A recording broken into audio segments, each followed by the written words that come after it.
before we are joined by our guest in the studio. The African International Film Festival, AFRIFF 2025 is here. This is the 14th edition. The festival once again brings together Africans' vibrant film industry in an event that has catalyzed creativity, connection, and the love for film.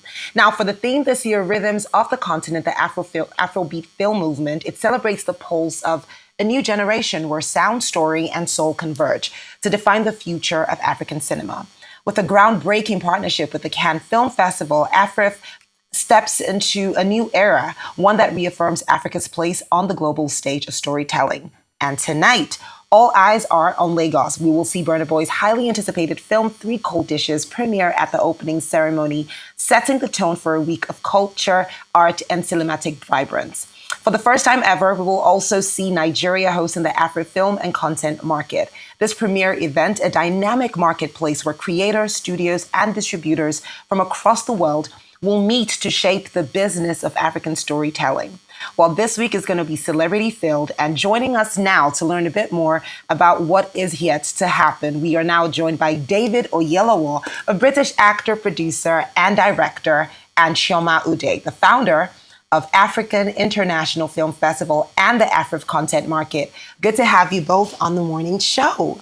Thank you. Good morning. Now, this is such a big moment. We see this happen every single year. Ms. Oyelowo, we're so happy to have you back with us after such a long time. But I know that time away hasn't really taken your heart away from here. You've been with us in spirit and in truth, haven't you? Yeah, oh no, I mean, I'm a very, very proud Nigerian. It's actually strange to be back here, you describing me as a British actor. But no, I'm very proud Nigerian. I lived here in Lagos from the age of 6 to 13, and but I've been back in Enugu and Abuja in the last few years. But this is the first time I've been here for about 10 years, so it's been a while. Wow. Now, AFRIFF 2025, what is AFRIFF? When you think about it, what does it speak to you? What does it mean to you? Well, it just fills me with excitement because I've been looking forward to the moment where we find that intersection between Hollywood and Nollywood, where we are truly able to be on the global stage. You know, I think we're the second or third biggest film industry in the world here in Nigeria, but you wouldn't know it if you were around the world beyond the diaspora, so to speak. And I think that that's beginning to change. You know, I'm going to be shooting Things Fall Apart here next year. We're doing a big version of that with Apple, myself and Idris Elba, and that's going to be a huge production. I have quite a few films that I'm looking to do here, and I think that's indicative of that bridge being created, and that, of course, is what AFRIFF represents and what Chioma has helped build. Great stuff. Chioma, just indulge us a bit. We'll come right to you, but let me stay with David for just a few moments more. Because it's important to remind you of 9 years ago. You've not been in Nigeria in more than a decade, but actually 9 years ago at the Elgin Theatre in Toronto, when Lagos was the city in focus, city to city, you were on stage to speak about Nigeria, and I was on stage right after you to introduce Wedding Party, being the head of the delegation from Lagos State. Yeah. And I like what you said on that stage, that day. At first, you said something about the fact that it was nice to be in a room where most people could pronounce your surname correctly. Oh yeah. And then secondly, you celebrated the fact that we were a nation of storytellers. Yeah. And that's where I'm picking my, question from. It's been almost a decade after that important ceremony in Toronto, Lagos as the focus of film. What do you think that this industry has recorded in the last 1 decade? You've mentioned the things that you do. Off camera, you told us about the foundation, education-wise, that you're doing. But in terms of being a country of storytellers, are we telling the right stories? And are stories getting to the global stage?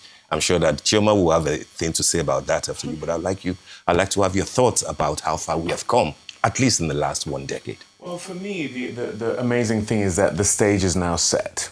Streaming has come along, technology has come along and taken care of the piracy issue that for a long time meant that there was an aversion to doing business with Africa. It's amazing that this collaboration with Cannes is happening, because you would go to Cannes and you would never see any African territories being sold. So that is a huge thing. I think the proliferation of Nigerian music, African music, you know, whether it's Afrobeats or our fashion or our food being adopted. Social media has been huge. When you see white people speaking with a Nigerian accent, you know, there are so many things that have come along to make us truly global, and for the diaspora to be indisputable. And I think people are recognizing that we are the global majority. People of color are, you know, white people are only 13% of the population of the planet. You know, you wouldn't know it if you were an alien coming to Earth and watching TV and film.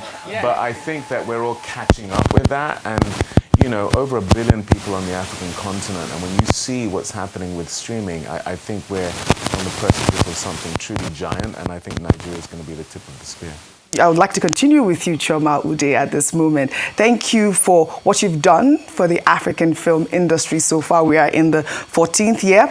I mean, last week we spoke, or 2 days ago we spoke, and I can't believe that you're doing a festival again. It felt like it was just yesterday that you did this festival. Now, I'd like to know the strategic vision for AFRIFF this year. I mean, and also would like for you to be able to share with us how you measure success with AFRIFF. Good morning, everyone. Nice to be back. For me, our focal point this year is the Africa Film Creative Pocket. We have to get to the point where we are actually in the business space. We have to get to a sustainable act for the festival, and creating a market was the next thing to do. It's something we should have done a while ago, but it only occurred to me when the streamers kind of pull back. And I'm like, when they come back, we can't be standing on the same spot. So for me, having regional sales, regional marketing, just bringing in other cultures, other countries into what we do was very key to what I think the industry needed to grow. So it's next time Amazon comes in, there'll already be a Soup. Soup is the largest streaming platform out of South Korea, and I was there 2 months ago with the minister signing a contract. It's going to be led by K. Jegede. He'll be the African CEO, and they're coming. They're at the festival. They understand what sponsorship is. They'll be here to talk to a lot of creators. And you have other people like that. And so for me, the beauty of this year's festival, the outcome, will be sales, will be pitches going into Marché de Cannes. So the contract we have with Cannes is actually with the Marché de Cannes. And it's really on films that are pre-done. Not quite, quite there. Ready. Yes. And so when we do choose them, they automatically get into the Marché de Cannes. And that's huge for the filmmaker, because you're in a room filled with so many distributors and sales agents, and that's a very tough conversation for you. And so, yes, that will be my focal points this year. Now, this marketplace, I think, will be, like you rightly said, it almost solves, it's almost a solution to the distribution issue. Because we've seen a lot of conversation about how it's one thing to make a film, but then platforming that film, especially for a global audience, remains another issue. How are we synergizing this with what the marketplace is bringing? Because I know there's so many countries that are coming in and will be here to see not only for film, but also how do we collaborate in filmmaking?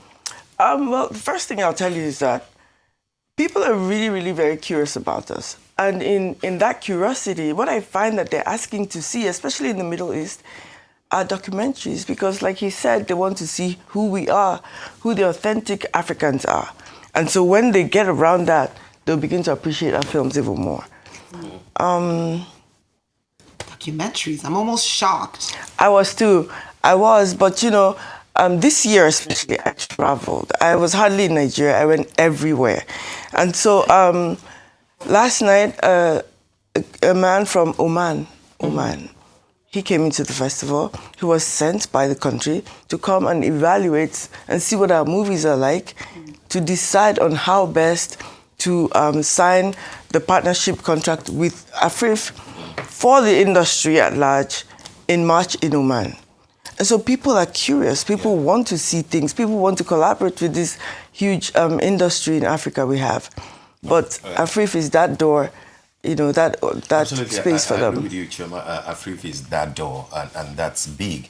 And when you say that you do travel, of course I know that. I remember, was it in immediately after COVID, 2021 or 2022, in Cannes? Yeah. And, you know, a few of us were chatting on an important film platform. And then all of a sudden you sent a picture and a video of where you were at one of the biggest parties in Cannes that year. And then the caption was, guess what? I thought I was the only Nigerian at this party. And then I saw somebody wearing something that looked like a Nigerian cap, you know, right in the middle. And it turned out to be the chairman of ARISE. Yes. And then we started chatting like 2 a.m. in the night. Yes, so my question to you, Chioma, is, yes, you do travel. You take the AFRIFF brand everywhere. Why then does it look like our films, Nollywood films, do not travel enough? The reason why I'm asking, this year, you are bringing Afrobeats into the conversation. Everybody celebrates the fact that Afrobeats is everywhere. So my question, to build on the layer that I've laid, is, what did Afrobeats get right that Nollywood is still struggling to get right in terms of penetrating the global market space, which AFRIFF is, you know, sort of trying to pave the way? Well, as a non-music participant, I'm going to answer the best of my knowledge. I think Afrobeat has traveled this far, first of all, because of Nollywood, one, and secondly, because of technology. You could listen to Afrobeat anywhere you are. They are on Spotify. You can access it so easily versus a film. I wouldn't say nobody knew about Afrobeat, but the play Afrobeat had, music, Nigerian music and African music had in our films, sparked that curiosity, I believe, by the rest of the world. So when Afrobeat came out, it was easier to digest. And it was super authentic. Yeah. Nobody was trying to be American in their music. They were very, very authentic. Yeah. Look at Davido, look at Flavor, Nice, the Kongwaso. It was one of the biggest films. What's Kongwaso? Nobody knew, but they knew it was Nigerian, it was authentic to them. And then we're using our beats. Remember, we have the Ichaka, we have the gongs, we have, all those were incorporated in our music. So like David said, we have to be authentic. Yeah. I think with the music, they were consistent with the authenticity. We weren't. Right. Yes, we haven't. All right. Well, David. Nollywood hasn't. No. In my opinion, we haven't. Right. We used to do it before, and that's why everybody wanted to see it. And then we now thought, oh no, now we're Americans. All right. Well, David, you have been quite vocal about representation throughout your career. Now, when you look at the landscape right now of, African representation on the global stage, what excites you the most? And also, I know that you are here to receive the Herbert Wigwe Award for Excellence alongside Vice President Kashim Shettima and other greats in Nigeria. How does that make you feel? Finally, yesterday, I went on your social media account. I saw that you recently received the Luminary Award, and your speech was absolutely phenomenal. Thank you. Thank you very much. What I'm really excited about is that the disruption and the decentralization of Hollywood is an opportunity for us. It used to be that the notion was you needed to travel west. You needed to go to the UK or America in order to crack through a certain industry. That's just not the case anymore. That industry is, in my opinion, shrinking because of how it is expanding elsewhere. So I think that's very exciting, and I think it's an opportunity for us. I think, to your question earlier about Afrobeats, I think the reason why it connects in the way it does is that music transcends language, and so the delivery mechanism of beats you don't need language and you don't need context necessarily. The reason why they're asking for documentaries is there's a curiosity about who we actually are, because there has been a mixed message about who we actually are. So often when you see in a Western context of a film, we are despots, we are corrupt, or we are poverty-stricken, or we are enslaved, or we are colonized. They're all negative representations of who we are as Africans. And this is where creation began. There's no human being on the planet who doesn't stem from Africa in some way. It is the most minerally rich continent on the planet. We are the cradle of creation. We are all these extraordinary things. Mansa Musa was the most wealthy man the world has ever known. People just don't know these narratives. They don't know of us pre-slavery, pre-colonization.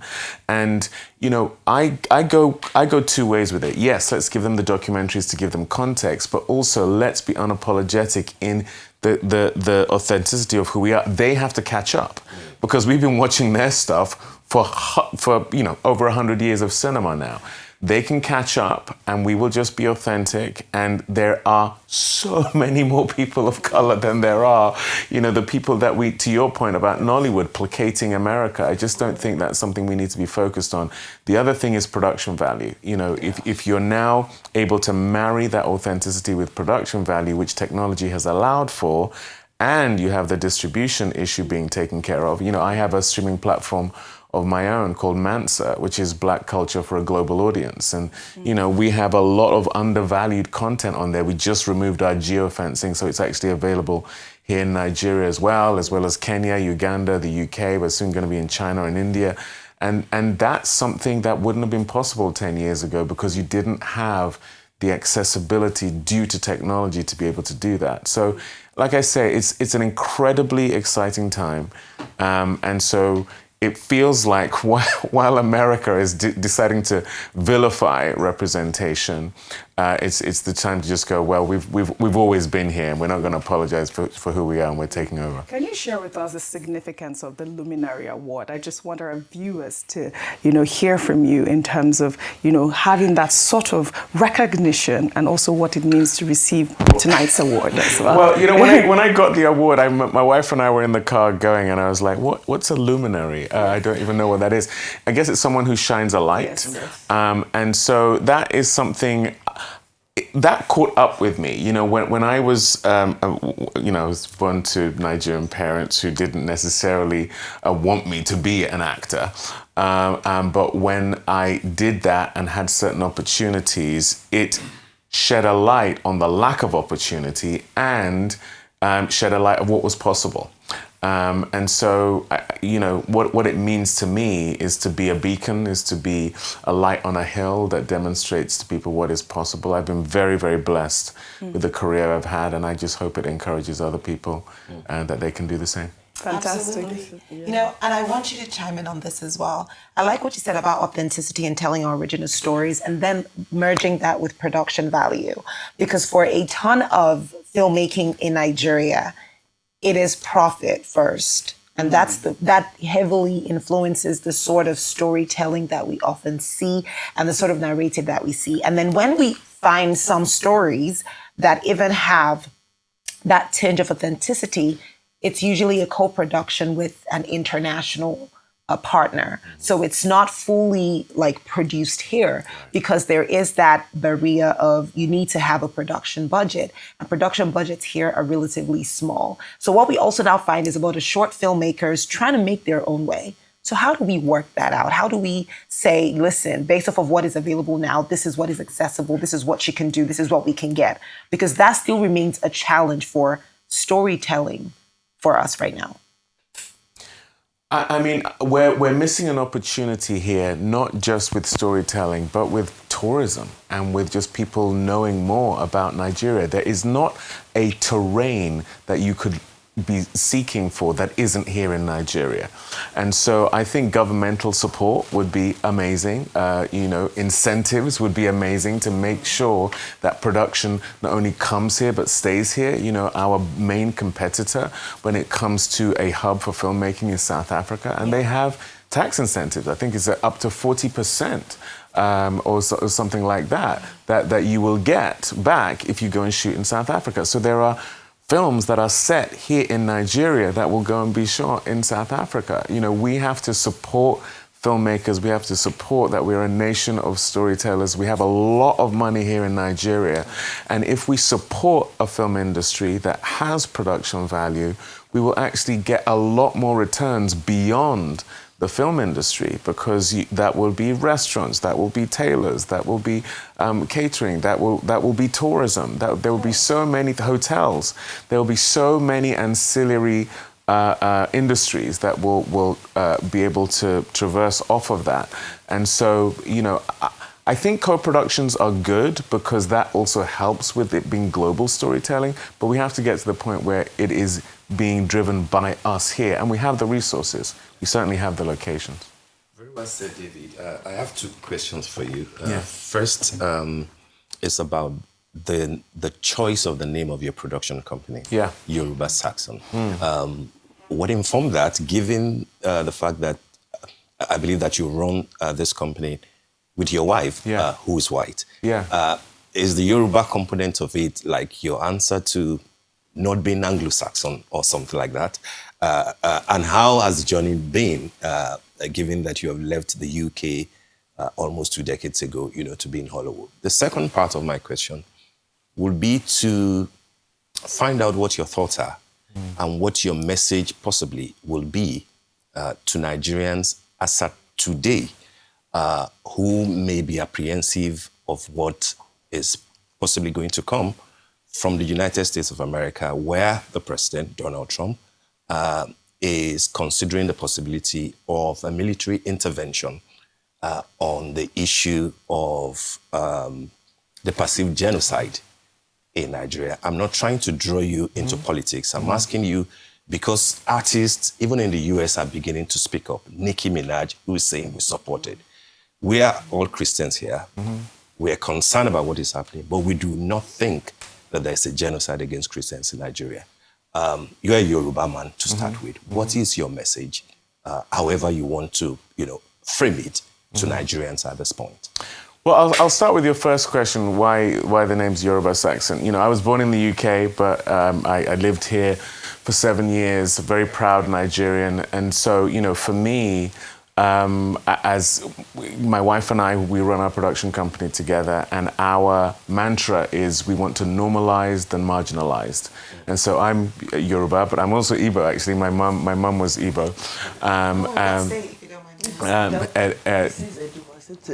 Well, it used to be Bendel State, but it became Edo State. Yeah, it became Edo State. So yeah, that's where she was from. And my wife's Anglo-Saxon, but my kids are both. Is the reality. So, you know, my belief is that we are more alike than we are different as human beings. And so anything and everything that I do as an actor or with our production company is always about bridge building in terms of culture, in terms of storytelling, in terms of being a global citizen, as it were. In relation to the political side, you know, I'm a Christian myself. And I'm deeply concerned when anyone is being persecuted for their beliefs, whether it's, you know, a Muslim or a Christian. You know, the reason we started our leadership scholarship for girls was because of, you know, what happened to those girls, the Chibok girls in Boko Haram many years ago. And we took 5 of those girls out of that situation, paid for all of their education, because, you know, one of the things that that circumstance is denying girls in particular is education. Now, I love being Nigerian, but we are a very paternalistic society.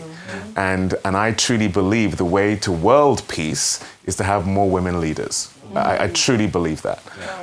And so I can't speak to the politics side of it. All I ever try to do is to be a drop in the ocean as far as a solution. And so we started with 5 girls. We now have 45 girls. And we're paying for all of their education. And we call it it's the David Oyelowo Leadership Scholarship, because our whole thing is about building the leaders of tomorrow. It was inspired by Oprah's Leadership Academy in South Africa. And so, you know, if you have that, if you have a base of leadership that can fly in the face of all of this oppression and paternalistic craziness, that's all I can speak to.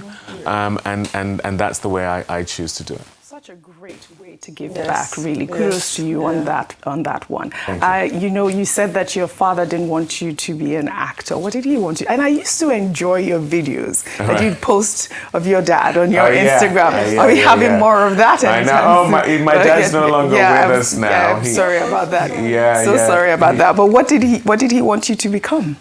I remember telling him that I wanted to be an actor. He said, "Why do you want to be a jester?" You know, I was like, a jester? You know, no, he had 3 sons and he wanted a lawyer, a doctor, and an engineer. You know, the classic. I was supposed to be the lawyer. But you know what? One of the most beautiful things about my life with my dad is that I truly believe you cannot be what you cannot see. He couldn't see a path to success for a black man in the UK in the 90s because he didn't see any evidence of it. My mom was a fanatical fan of Sidney Poitier, but the idea of her son being Sidney, that was just too far away. So that was, you know, the 2 things I defied my father over was becoming an actor and the person I married. You know, he was very against me marrying a white woman. He experienced such racism in the 60s and 70s in the UK. And I remember him saying, when I told him, I think I've met the woman I want to marry, he said, "David, one day she's going to wake up and realize you're black." I was like, I don't realize I'm black. I mean, I think she knows, Daddy. But you know, when as my career progressed, he came to see me play Henry VI at the Royal Shakespeare Company, and it was the same day that the then Prince Charles came to see me, and you know, he was just. A, he couldn't believe it. B, he was so proud, and it was the point beyond which he became my biggest fan. And then towards the end of his life, he lived with us in Los Angeles, and he always loved my wife. After he initially resisted, he said, the first thing he said to my wife, he said, "You have to eat now." I can see something. I went to David's birthday years back. Okay. And I just heard some lady praying. I saw a lady standing on a chair praying, but she was white, so I didn't think it was her. I was looking around for who was praying like a Nigerian. Yes. Oh, yeah. And it was his wife. Oh, yeah. I've told her she's secretly a Nigerian. Somewhere in there. Yeah, she's amazing. But anyway. Fantastic. Yeah. May your father's soul continue to rest in perfect. Do you have an peace. Igbo name? Just quick question. Yeah, Chukwudi. Chukwudi. You know what? I can see that. I can absolutely see that. David Oyelowo, Chioma Ude, this has been such a fantastic conversation. Thank you both so much. Thank you so much. It's AFRIFF week, and we will definitely be seeing you through. Tonight is the opening night. Tonight is the opening night. We'll be turning out. Congratulations for staying and remaining on top. Thank you so much. Thank you so much. Thank you.